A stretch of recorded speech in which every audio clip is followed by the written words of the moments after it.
There is one professional sport with a ton of upside in their league, and yet no card investor or collector or guru is talking about this sport at all. And no, it is not soccer. In this video, I'll share with you what that sport is, why I'm so bullish on the league, and how I'm getting in at really low prices that have not moved in the last 90 days. Welcome back, guys. Now let's get to work. All right, first things first, let's go over some of the sports and where they're at in the card market. First, basketball has tremendous upside and it's the most established for cards. I mean, we have superstars in the NBA that have way more followers, that make way more money, that have their own personal brands, things that other sports don't yet have because there's so many different positions involved, like you think baseball or football with just so many players, so much in and out. Basketball, you got 5 guys on the starting lineup, you have 1 to 2 stars per team, and it has that appeal. It's also a very easy sport to play in cool weather, in warm weather, and as long as you have a ball and you could somehow make a hoop, you can play basketball. So that is growing, but we already know that. Then we have football and baseball, and to me, those are like tied for number 2. Baseball, I see it as slowing down in overall popularity from a game standpoint, just because as a millennial, I have a very short attention span. If you're a millennial or Gen Z, chances are your attention span's even shorter than mine. That's why making these videos is so hard, because people want to tune out. And baseball does not hold my attention. It is way too slow. It is way too boring. I like the fast pace of basketball. And I like the aggression of football. And football is huge here in the US, but I don't see it expanding in other countries because they may have rugby, they may have football, soccer, but I don't see it really catching on. So to me, it's like, yeah, baseball has more international appeal, but it's not that fun for younger generation Americans. Football is number 1 here in America, but I don't see it really growing outside of this country, at least not in the near future. And if you're into soccer, that's cool. Learn it, learn the card game, get in now, because I only see it going up as it gains traction here in the US.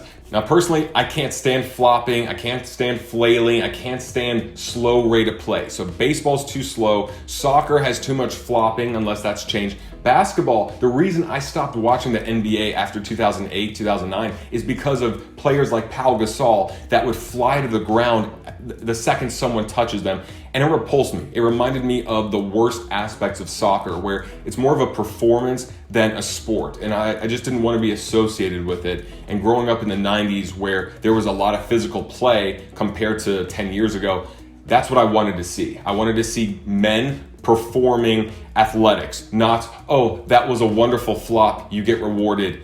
I'll just watch a musical. I'll just go to the movie theater and watch some sort of Grease or La La Land if I want to see that. That's not why I tune into the NBA. And when that happened, I stopped watching, but hopefully it's better. So what's a sport that is as physical as American football, but is as fast or even faster than basketball without any flopping? And the answer is hockey. Now, before you brush off hockey as, oh, that's for Canadians, North Americans, cold weather, whatever, that's niche. Hold on, I have a lot of stats to prove that hockey is growing and it's going to be tremendous for card investors. So the first reason to be optimistic is that the sport is already established here in North America. Canadians love hockey, North Americans love hockey. Anywhere cold weather, they're gonna be more likely to love it because you could play it. But it is growing. So there's stats showing that youth hockey is up. There's stats showing that the revenue from the NHL has doubled from 2007 to 2017. So I always want to see growth. Plus they introduced their 31st franchise, the Las Vegas Golden Knights, last year, and then next year they'll be introducing Seattle's franchise. So the actual league is growing as well. Number 2, it is international. A lot of the top players are from Russia, Finland, Sweden, Czech Republic, Germany, and guess what? A lot of these countries have money. So it's not like really poor little countries. It's places where if you can play hockey and you're in Eastern Europe or just Europe, then at least this is a very wealthy type of sport. In fact, there was a statistic I read that said the average income of a hockey fan, I think, NHL hockey fan was $104,000, which was the highest among all the sports. So that means that if you're enjoying hockey, if you're going to the games, which if you've not been to a hockey game, I'd say that is the best sport live to go to, period. Nothing competes with hockey live.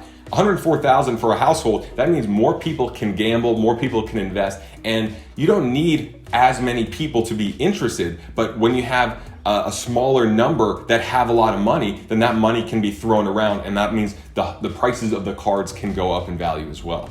Another stat showed that a third of current NHL fans are millennials, and millennials are around my age. I think it's around 30 to 40 years old, which means that you're just starting in your career. You're getting the momentum going, and that means from 40 to 50, that's when you're established in your career, and that's when the money really comes. A lot of people now are making 50, 60, 70,000 that in a couple of years, they'll hit that partner level or that executive level where their income will take huge leaps. So they could be making 60K now and just getting by and paying off student loans, but in 5 years, a third of the demographic that is really into hockey could be making twice as much money, which could be really promising for sports cards. Like I mentioned before, millennials and Gen Zers have a very short attention span, and some sports just don't cater to that. Baseball being one of them.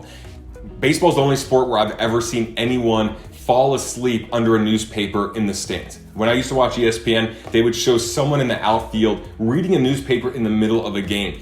That's not a sport to me. That's basically you're just paying for a seat to get a tan. You might as well watch the grass grow if you're gonna read the newspaper. Hockey, there's no room for that. You are in it. You are basically on the ice because it is that intense. And for people growing up with TV and short attention spans like me and probably you, we need something. We need action. We need goals being scored. And there was even a stat that said goal scoring is up in the NHL, where we want highlights. We want to see that. That was one of the complaints with soccer years ago, is that there weren't being enough goals scored. And with short attention spans and an offensive, like a likeness for offense, for goals, we need to see more of that to be interested. And that's what hockey is doing, and that's where they're going. Next up, there's also a lot of opportunity for growth, because when you think of the demographic that watches and plays hockey, I think of white people. Honestly, I'm like mostly white people.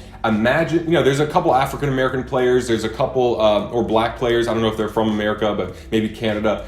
There's maybe a couple Latinos, maybe, but all you need is one superstar that is Asian, Latino, black to completely change the whole sport. If you get one black Sidney Crosby or one Latino Alexander Ovechkin, imagine what that would do for the whole sport. Imagine if you have the best of all ethnicities and countries competing in hockey in 10 years, how amazing that sport would be. Because right now, it's a very limited pool. So we're seeing the best of pretty much just white people from cold weather climates. And the more accessible this can be to all sorts of demographics, all sorts of minorities and just different people, the better quality of competition in the game we'll see. And we just need one to start with.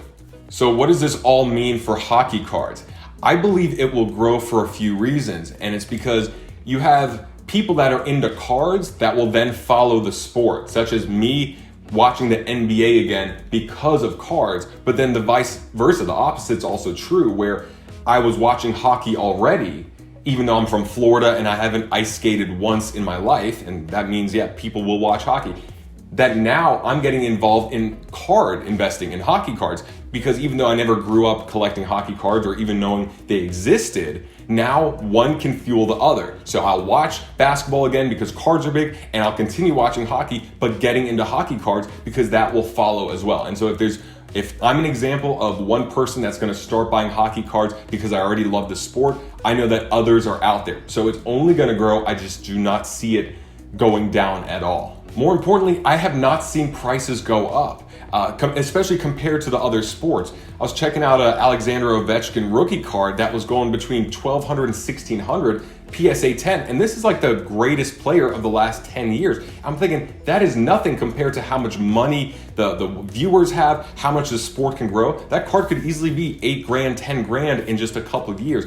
That's at least my thinking. So if hockey is a sport that you like or that you're interested in, this could be the perfect time to get in for the long haul, because there is just so much room to grow. What do you guys think? Am I crazy? I don't care if you think I am. I love hockey, and I just see the card business booming. Let me know what you think in the comment section below. Pound that like, and if you want to know what cards I'm specifically investing in, see my next video. Talk to you later.